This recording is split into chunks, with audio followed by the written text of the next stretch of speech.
हे ऑर्गनायझर खरंच कामाचे आहे का सांगते. आज मला माझं कपाट आवरून घ्यायचं होतं, पण त्याआधी मी थोडासा वेळ माझ्या स्वतःसाठी दिला. कारण सकाळी उठल्यापासून ते झोपेपर्यंत आपण किती कामं करतो ना, हे फक्त आपल्यालाच माहिती असतं.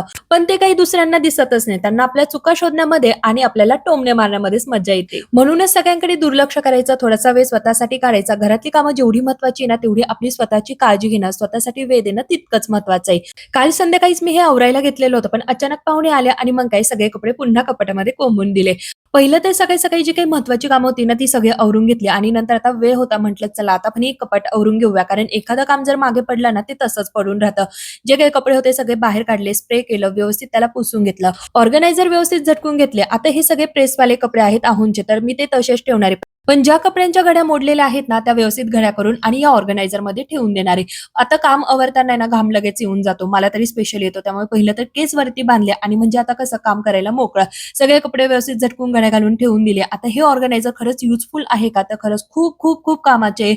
या ऑर्गनायझरमुळे माझं कपाट इतकं छान नीटनेटकं आणि सुटसुटीत दिसतं. कधी जरी दरवाजा उघडून बघितला ना, तरी छान ऑर्गनाइज असतं माझं कपाट. हे ऑर्गनायझर मी Flipkart आणि Mishoवरनं घेतलेलं आहे. प्रॉडक्ट टॅग करून देईल, नक्की चेकआउट करा. कपाटातून जेव्हा सगळे कपडे बाहेर येतात ना, तेव्हा कळतं आपल्याकडे किती कपडे आहे, पण घालण्यासाठी आपल्याकडे अजिबात कपडे नसतात.